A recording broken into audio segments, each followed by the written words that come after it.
Welcome to Parth Vidyapeeth online classes. Myself Dr. Dharika. Today we start anemia. Anaemia क्या होता है? हम ज़्यादातर सब लोग बोलते हैं ना एनीमिया मीन्स खून की कमी हो गई, तो exactly anaemia is a clinical condition in which oxygen carrying capacity of blood is reduced. क्या होता है?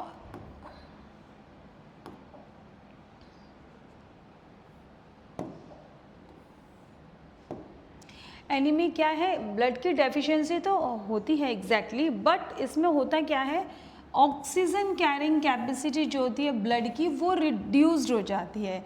It is characterized by the reduction in the number of RBC cells. ठीक है, कैसे ऑक्सीजन कैरिंग कैपेसिटी कैसे कम होगी? क्योंकि आरबीसी नंबर ऑफ आरबीसी जो है वो रिड्यूस्ड हो जाएंगे. देन 4 मिलियन पर डेसीलीटर और the content of haemoglobin less than 12 ग्राम पर डीएल और बोथ. या तो ब्लड में हीमोग्लोबिन की डेफिशिएंसी है या आरबीसी की डेफिशिएंसी है. ये जिस वजह से क्या हो जाता है, ऑक्सीजन कैरिंग कैपेसिटी जो है ब्लड की कम हो जाती है, जिसको हम क्या बोलते हैं, जिस टर्म को एनीमिया. ओके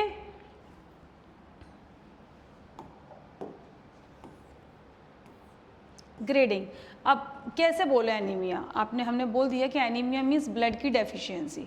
ठीक है, पर कितना ब्लड, कितना क्वांटिटी ऑफ ब्लड बॉडी को नीड है, कितने से एक मार्किंग तो होनी चाहिए ना कि इससे कम होगा तो हम उसको एनीमिया बोलेंगे, इससे ज़्यादा है तो हम इसको एनीमिया नहीं बोलेंगे. तो ग्रेडिंग की है हमने कितनी? माइल्ड एनीमिया मतलब अपना टेस्ट करवाया, आपने अपना एचपी टेस्ट करवाया तो बोला हाँ एनीमिया है बट हल्का सा एनीमिया है. मीन्स जब आपका हीमोग्लोबिन 8 to 12 ग्राम पर डीएल है, इट मीन्स आपको माइल्ड एनीमिया है. मॉडरेट एनीमिया मीन्स हीमोग्लोबिन जब आपको 5 to 8 ग्राम पर डीएल है तो उसको हम बोलते हैं मॉडरेट. और सीवियर एनीमिया है, पेशेंट की कंडीशन बहुत ज़्यादा ख़राब कब होगी? जब आपका ब्लड लेवल जो है वो 5 ग्राम पर डीएल से भी ज़्यादा कम हो जाएगा, तो इसको हम बोलेंगे सीवियर एनीमिया. इसको तुरंत एडमिट कंडीशन, इमरजेंसी कंडीशन हो जाती है ये वाली. इस वाली कंडीशन में जब ब्लड जो है 5 ग्राम पर डीएल से भी कम हो जाता है तो it means it's a emergency condition.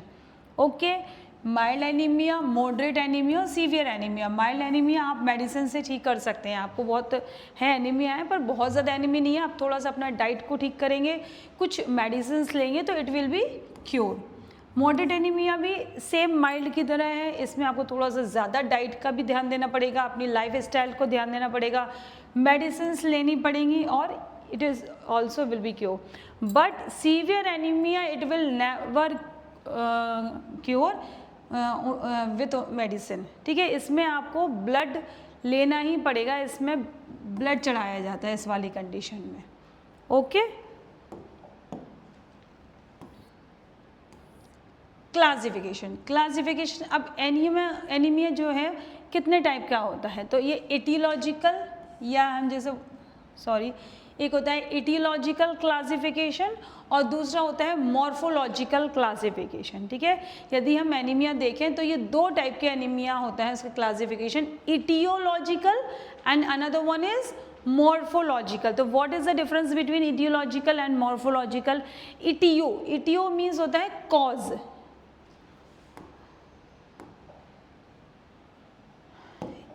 इटियो हमेशा याद रखना है, इटियो मीन्स होता है कॉज मीन्स कारण क्या है? इटियोलॉजिकल या विट्स बाय क्लासिफिकेशन.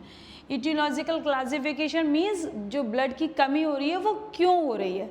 ओके, दूसरा होता है मॉर्फोलॉजिकल. मॉर्फो मीन्स होता है दिखने में कैसा है, मतलब जो डेफिशिएंसी हुई है तो जब जो नॉर्मल है था आपका ब्लड या जो अभी एनीमिक है पेशेंट, तो उसका ब्लड लेंगे और देखेंगे उसके ब्लड में देखने में क्या डिफरेंस आ रहा है नॉर्मल ब्लड से. ठीक है, तो वो होता है morphological classification. This is aetiological classification. Okay, अब एटियोलॉजिकल क्लासिफिकेशन में हमने क्या देखा?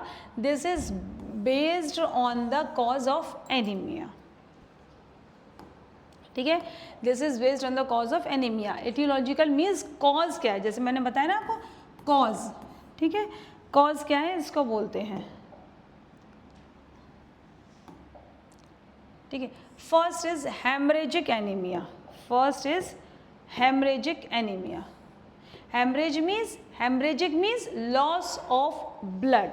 हेमरेज मीन्स होता है लॉस ऑफ ब्लड। तो ब्लड लॉस हुआ है, anemia due to blood loss. यदि ब्लड लॉस के कारण किसी पेशेंट को एनीमिया हो रहा है, किसी पर्सन को एनीमिया हो रहा है, तो उसको हम बोलेंगे हेमरेजिक एनीमिया। अब ब्लड लॉस दो टाइप से हो सकता है, एक तो एक्यूट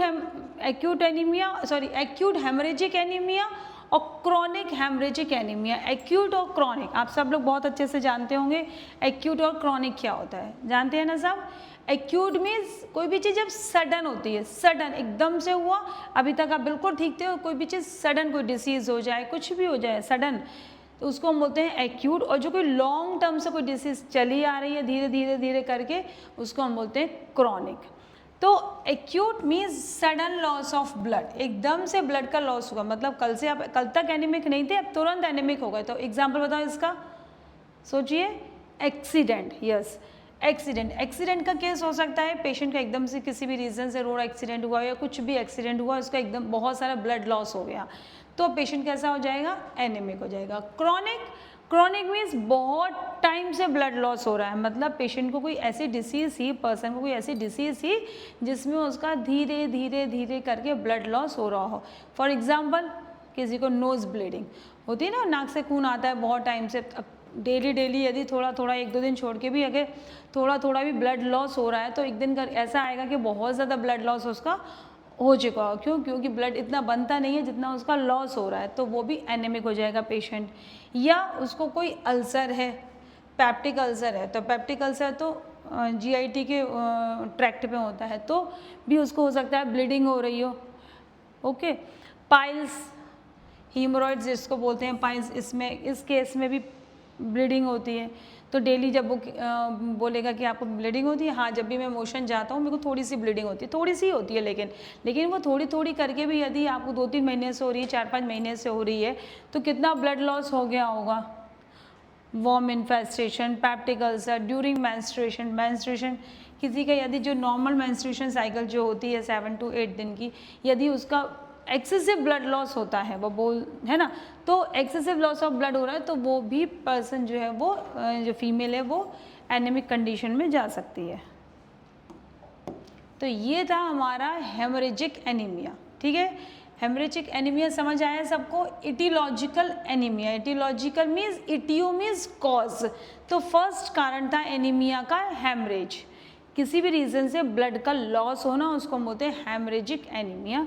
और एनीमिया के क्या क्या कारण हो सकते हैं, सोचो एनीमिया क्यों हो सकता है। एक तो ये था हेमरेज यानी कि ब्लड लॉस हुआ तो एनीमिया हुआ, और क्या हो सकता है सोचिए।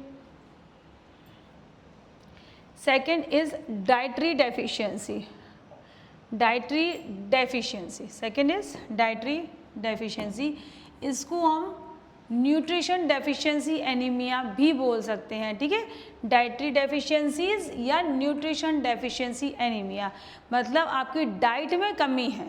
ठीक है, डाइट में कमी है जिस वजह से एनीमिया हो रहा है। आपकी डाइट में क्या क्या कम है, आयरन, विटामिन, प्रोटीन, इन उन चीज़ों की कमी है जिनसे ब्लड बनता है, तो ऑटोमेटिकली एनीमिक हो ही जाओगे। अब यदि आयरन की डेफिशिएंसी है तो उसको हम आयरन डेफिशिएंसी एनीमिया बोलते हैं।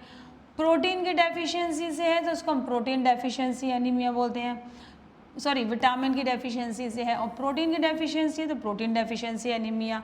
तो ये क्या है, सारे डाइट, न्यूट्रिशन है, ये सब चीज़ें क्या है, हमारी न्यूट्रिशन है। और यदि न्यूट्रिशन की ही डेफिशिएंसी हो जाएगी तो डाइटरी डेफिशिएंसीज या न्यूट्रिशन डेफिशिएंसी एनीमिया हम इसको बोलेंगे। अनदर वन इज डिस्मोपोइसिस और abnormal haemopoiesis resulting in aplastic anaemia. Means aplastic anaemia हम किसको बोलते हैं, जब भी मतलब बोन मैरो में कोई डिसीज़ हो जाए। Aplastic anaemia means diseases of bone, disease of bone marrow. जब बोन मैरो की डिसीज़ हो जाए तो उस कंडीशन को बोलते हैं हम एप्लास्टिक एनीमिया। अब आप ये बताइए मुझे कि बोन मैरो की डिसीज़ होने से एनीमिया क्यों हो रहा है। बोन मैरो की डिसीज़ होने से एनीमिया क्यों हो रहा है? क्यों? क्योंकि बोन मैरो में ही तो ब्लड सेल्स बनते हैं। अब वहाँ यदि कोई डिसीज़ हो जाएगी तो वहाँ का फंक्शन ख़त्म हो जाएगा, लॉस हो जाएगा। फंक्शन नहीं होगा तो ब्लड सेल्स बन नहीं पाएंगे, ब्लड सेल्स नहीं बनेंगे तो पर्सन कैसा हो जाएगा? एनीमिक। तो अब बोन मैरो ख़राब क्यों होते हैं? बोन मैरो ख़राब होने के बहुत सारे रीजंस हो जाते हैं। हो सकता है पेशेंट को रिपीटेड एक्सरे रेडिएशंस हुआ हो या गामा रेज रेडिएशंस हुआ हो, बार बार कुछ लोग अल्ट्रासाउंड एक्सरे करवाते हैं, कुछ नहीं मंथली चेकअप भी करवा लिया, देख लिया थोड़ा सा वो था इन्फेक्शन, डॉक्टर ने बोला है कि अभी मेडिसिन लो 6 महीने बाद चेक कराना, लेकिन मानते नहीं हो, हर मंथ चेक करवा रहे हैं। तो उसकी जो रेडिएशंस होती हैं उनसे क्या होगा? बोन मैरो ख़राब हो गई बाई चांस, वहाँ की बोन मैरो ख़राब हुई तो ब्लड सेल्स का बनना बंद हो जाएगा। ब्लड सेल्स का बनना बंद होगा तो कंडीशन क्या हो जाएगी? एनीमिया। दूसरा है hemolytic anaemia. Haemolytic, lytic, lytic means नाम से ही समझ में आ रहा है, लाइटिक, लाइटिक मीन्स टूटना, ठीक है, ध्यान रखना। लाइटिक मीन्स होता है टूटना। जब कोई भी चीज़ टूटती है, ब्रेक होती है, तो उसको हम बोलते हैं लाइटिक। जब ब्रेक डाउन होती है, टूटती है जब कोई चीज़, तो उसको हम बोलते हैं हीमोलाइटिक। अब हीम टूट रहा है, ब्लड टूट रहा है तो हीमोलाइटिक। जो भी चीज़ टूटेगी उसके आगे हम लाइटिक लगा देंगे। तो hemolytic anemia means anemia due to excessive destruction of RBCs. आगे ना वही बात, एक्सेसिव डिस्ट्रक्शन ऑफ आरबीसीज, मतलब आरबीसी का बहुत ज़्यादा अमाउंट में टूटना, उसको हम बोलते हैं हीमोलाइटिक। अब ये इंट्रिंसिक,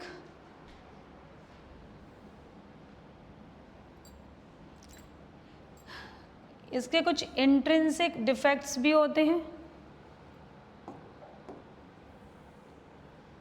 ये देखिए, ये थोड़ी सी हेडिंग का कलर इसलिए ऐसे, इंट्रिंसिक डिफेक्ट्स भी होते हैं और इसके एक्सट्रिंसिक डिफेक्ट्स भी होते हैं, ठीक है। इंट्रिंसिक और extrinsic means, intrinsic means blood टूट रहा है, हीमोलाइटिक मीन्स आपको ये तो समझ में आ गया कि ब्लड का टूटना, पर ब्लड टूट क्यों रहा है? तो इसके कुछ कॉज इंट्रिंसिक भी होंगे और कुछ एक्सट्रिंसिक भी होंगे। Intrinsic means intra corpuscular, intra corpuscular, intra corpuscular means intra corpuscular, मतलब कॉर्पस जो ब्लड वेसल्स हैं उनके अंदर ही, मतलब बॉडी के अंदर ही कुछ ऐसा हुआ है कि ब्लड अपने आप टूटने लगा। ऐसा क्या हो सकता है उसको? या तो कंजेनाइटल डिसीज हो सकती है कोई, क्या हो सकता है उसको? कोई हो सकता है उसको कंजेनाइटल डिसीज हो। कंजेनाइटल डिसीज हो मतलब हो सकता है उसको बचपन से ही कुछ ऐसा हुआ हो कि उसका ब्लड नहीं बना। दूसरा hemoglobinopathies, hemoglobinopathies means sickle cell anemia और थैलेसीमिया, इसमें ब्लड का लॉस ही हो रहा है। ग्लूकोज 6 फॉस्फेट डिहाइड्रोक्सीनेज डेफिशिएंसी या फिर G6PD की डेफिशिएंसी हो जाए तो भी ब्लड टूटने लगता है। नेक्स्ट है एक्सट्रिंसिक यानी कि एक्स्ट्रा कॉर्पस्कुलर डिफेक्ट्स, ठीक है। एक्स्ट्रा कॉर्पस्कुलर डिफेक्ट्स में क्या आता है? क्यों इसमें ब्लड टूट रहा है? बाहर से, इसमें बाहर से कुछ कॉज हुआ है, अंदर कुछ ऐसा नहीं है, पर बाहर से कुछ हो रहा है। बाहर से क्या क्या हो सकता है? एंटीजन एंटीबॉडी रिएक्शन जो लगते हैं ना इंजेक्शंस एंटीबॉडी के, हो सकता है वो इंजेक्शंस गलत लगा और एंटीजन एंटीबॉडी रिएक्शन हो जाए। हो सकता है उसको कुछ इन्फेक्शंस हो गया हो, मलेरिया वगैरह, तो भी होगा। या हो सकता है पेशेंट ने कोई ड्रग या पॉइजन लिया हो, या हो सकता है उसका हाइपर स्प्लेनिज्म, स्प्लेन की साइज जो है वो बढ़ गई। It causes over activity of normal destructive mechanism. इससे क्या होगा? It causes over activity of normal destructive mechanism. Hypersplenism, hypersplenism means spleen की साइज जो है वो बड़ी हो जाना। तो आई थिंक आपको ये समझ आ गया होगा हीमोलाइटिक एनीमिया कैसे बोलते हैं। हीमोलाइटिक मीन्स, इतना याद रखना आप, हीमोलाइटिक मीन्स ब्लड का टूटना। ब्लड क्यों टूट रहा है? इसके दो कारण है कि इंट्रा कॉर्पस्कुलर, दूसरा extra corpuscular. Intra corpuscular means blood vessels के अंदर ही कुछ कॉज है जो इस कारण से ब्लड वेसल्स टूट रहा है। दूसरा है एक्सट्रिंसिक कॉर्पस्कुलर मीन्स ब्लड अंदर सब कुछ बढ़िया है लेकिन बाहर से उसको कुछ ना कुछ ऐसा एक्सपोजर मिल रहा है कि ब्लड वेसल्स जो है वो, सॉरी ब्लड सेल्स जो है वो टूट रही है। अब ये देखिए एटियोलॉजिकल क्लासिफिकेशन ऑफ एनीमिया, हम इसमें देखते हैं एटियोलॉजिकल क्लासिफिकेशन ऑफ एनीमिया क्या होता है। First is hemorrhagic anaemia.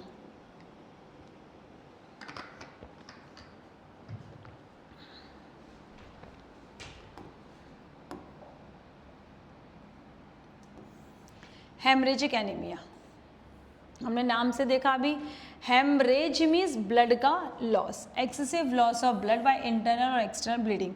Blood loss हो रहा है चाहे वो किसी भी रीजन से, रोड एक्सीडेंट होगा एक्सटर्नल ब्लीडिंग है, पाइल्स हैं या उसको अल्सर्स हैं, कुछ पेप्टिक अल्सर तो उसको इंटरनल ब्लीडिंग होगी।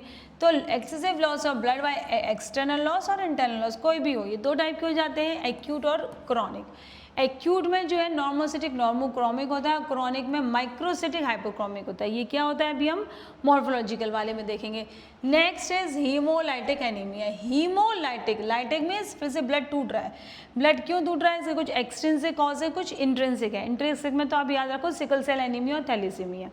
एक्सट्रिंसिक में क्या क्या है, लिवर फेल हो रहा है जिस वजह से ब्लड सेल्स नहीं बन पा रही है क्योंकि लिवर में बनती है।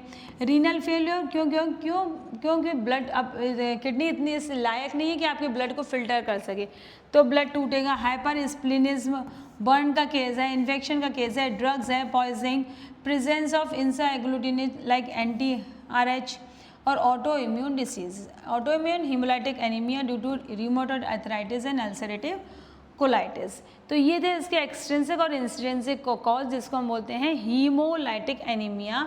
हीमोलाइटिक मतलब ब्लड टूट रहा है, इसलिए इसका जो मॉर्फोलॉजिकल वो क्या है, नॉर्मोसिटिक नॉर्मोक्रोमिक। सॉरी, ये जो नॉर्मोसिटिक नॉर्मोक्रोमिक है ये हाँ इसी का है, हीमोलाइटिक एनीमिया का normocytic normochromic. Third one is sickle cell anemia और इरेगुलर माइक्रोसिटिक एंड हाइपोक्रोमिक भी है। न्यूट्रिशन डेफिशिएंसी एनीमिया, आयरन की डेफिशिएंसी है, आयरन डेफिशिएंसी एनीमिया। प्रोटीन की है, protein deficiency anemia. Vitamin B12 deficiency anemia और फोलिक एसिड डेफिशिएंसी एनीमिया। ये all are necessary things for erythropoiesis और फॉर हीमोपोइसिस। ठीक है, तो ऐसे मॉर्फोलॉजिकल क्या क्या मिलती है, अब जैसे आयरन डेफिशिएंसी है तो microcytic hypochromic, macrocytic hypochromic, macrocytic normocytic hypochromic और नॉर्मोसिटिक नॉर्मोक्रोमिक। ठीक है, last is aplastic anaemia. What is aplastic anaemia, जब बोन मैरो की डिसऑर्डर हो जाता है तो उसको बोलते हैं एप्लास्टिक एनीमिया, जिसमें सब कुछ नॉर्मोसिटिक नॉर्मोक्रोमिक होता है। Last is anaemia of chronic disease, कोई ऐसी क्रॉनिक डिसीज है जिसके कारण उसको एनीमिया हो गया है, तो वो एनीमिया क्यों होता है उसको हो सकता है क्रॉनिक इन्फेक्शन हो, क्रॉनिक रीनल फेलियर हो, न्यूप्लास्टिक डिसऑर्डर हो, या नॉन इन्फेक्शियस इन्फ्लामेटरी डिसीज हो, मीन्स रूमेटॉइड आर्थराइटिस हो सकता है उसको, इसमें कुछ भी इनमें से कुछ भी हो। लेकिन इस कंडीशन में ब्लड सेल्स में कैसे देखेंगे, नॉर्मोसिटिक नॉर्मोक्रोमिक। तो ये था हमारा etiological classification. Etiological classification complete हो गया। इटियोलॉजिकल क्लासिफिकेशन मीन्स क्या कारण है कि किसी को ब्लड लॉस हो रहा है। आपने टेस्ट, आपको कुछ सिम्टम्स मिले, साइन मिले, ठीक है, आप डॉक्टर के पास गए, डॉक्टर ने आपको टेस्ट लिखा और उस टेस्ट में आपको एनीमिया आ भी गया। अब क्या कारण है, क्यों आपको एनीमिया हो रहा है। वैसे डाइट तो बहुत अच्छी है मेरी, क्या क्या खाते हो सब कुछ लेते हैं और ये सब, तो डाइट तो बहुत अच्छी है, तो मीन्स इसका कोई कॉज डाइट वाला तो नहीं है, इसका दूसरा हो सकता है। तो ये अभी हमने पढ़ा था इटियोलॉजिकल क्लासिफिकेशन, जिसमें हमने ये सारे टाइप्स पढ़े थे। ठीक है, hemorrhagic anemia, hemolytic anemia, nutrition deficiency anemia, aplastic anemia और एनीमिया ऑफ क्रॉनिक डिसीज। ठीक है, तो ये था हमारा etiological classification. Now morphological. Morphological means दिखने में कैसा है ब्लड सेल्स, दिखने में कैसा है मीन्स ब्लड लिया, अब उसको माइक्रोस्कोप में देखेंगे कि कैसा दिखता है वो। ठीक है, चलें देखें टाइप ऑफ एनीमिया।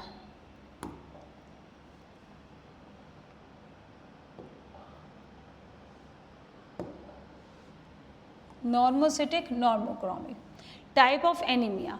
ठीक है, फर्स्ट टाइप का एनीमिया कौन सा है, मॉर्फोलॉजिकल में नॉर्मोसिटिक नॉर्मोक्रोमिक। अब याद रखना नॉर्मोसिटिक, सिटिक मीन्स क्या होता है, सेल, सिटिक मीन्स क्या है, सेल, और क्रोमिक मीन्स क्या है, क्रोमिक मीन्स कलर। ठीक है, नॉर्मोसिटिक मीन्स सेल, मतलब सेल जो है इसमें वो देखने में अगर आप देखोगे तो नॉर्मल है, जितना होना चाहिए वो है। नॉर्मोक्रोमिक, कलर देखोगे तो कलर भी ठीक है इसमें, मीन्स ये नॉर्मोसिटिक नॉर्मोक्रोमिक। जब आपने एनीमिया है, पेशेंट एनीमिक है, आपने उसका ब्लड टेस्ट करवाया, आपने माइक्रोस्कोप में देखा तो कैसा दिख रहा है आपको, नॉर्मोसिटिक नॉर्मोक्रोमिक, मीन्स उसकी साइज भी ठीक है और उसकी कलर ऑफ आरबीसी भी ठीक है। अब फिर देखेंगे macrocytic normochromic, macro means cell की साइज जो है वो बढ़ गई, मैक्रोसिटिक नॉर्मोक्रोमिक, बात नॉर्मोक्रोमिक मीन्स कलर तो ठीक है, मैक्रोसिटिक सिर्फ सेल का साइज बढ़ गया है। देखो साइज ऑफ सेल, सेल का साइज बढ़ जाएगा लेकिन कलर जो है उसका वो नॉर्मल रहेगा। मैक्रोसिटिक हाइपोक्रोमिक, मैक्रो मतलब सेल का साइज तो बढ़ा ही है, हाइपोक्रोमिक साइज बढ़ गया और कलर कम हो गया। माइक्रोसिटिक हाइपोक्रोमिक मीन्स माइक्रोसिटिक यानी कि सेल छोटा है और हाइपोक्रोमिक मीन्स उसका कलर भी कम है। तो ये हो गया हमारी मॉर्फोलॉजिकल क्लासिफिकेशन, ठीक है, अंडरस्टैंड। फिर से समझो, नॉर्मोसिटिक नॉर्मोक्रोमिक सेल का साइज ठीक कलर ठीक, मैक्रोसिटिक नॉर्मोक्रोमिक, मैक्रोसिटिक मतलब सेल की साइज बढ़ गई कलर ठीक, मैक्रोसिटिक हाइपोक्रोमिक साइज की साइज तो बड़ी हुई है ऑटोमेटिकली उसका जो कलर है वो भी बढ़ गया।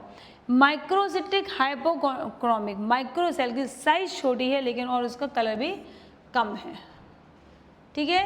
तो ये थी हमारी मॉर्फोलॉजिकल क्लासिफिकेशन।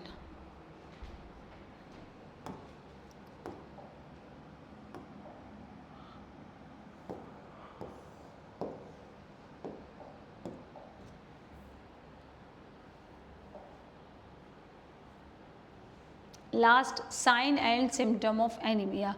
कैसे समझ आता है आपको कि इस पर्सन को एनीमिया है, ये एनीमिक है? क्या हेल्थ देखने से होता है क्या? हेल्थ देखने से लगता है क्या? कोई पतला दुबला है तो हम बोल सकते हैं इसको एनीमिया है, एनीमिक है ये पर्सन, ऐसे बोल सकते हैं कि नहीं? No, never. हेल्थ से एनीमिया का कुछ लेना देना नहीं है कि वो हेल्दी है तो उसका ज़्यादा होगा, वो पतला है तो उसका कम होगा। और अगर है तो कैसे समझ आएगा कि आपको इस पर्सन को एनीमिया है, आपको एनीमिया है, मुझे एनीमिया कैसे पसंद आएगा? सॉरी कैसे समझ आएगा? Metabolism, increase in basal metabolic rate. एक तो बेसल मेटाबॉलिक रेट बढ़ जाएगी। स्प्लीन का जब टेस्ट होगा तो स्प्लीन की साइज हाइपर स्प्लीनिज्म रहेगा। लीवर टेस्ट कराओगे तो लीवर में भी enlargement of liver plus dysfunction of liver मिलेंगे। डाइजेशन में देखेंगे तो आप एनोरेक्सिया, पेशेंट को भूख नहीं लगेगी जब एनीमिक होगा, नॉजिया होगा, वॉमिटिंग होगी, एब्नॉर्मल डिस्कम्फर्ट, कॉन्स्टिपेशन, ब्लैक और मरून स्टूल, ठीक है।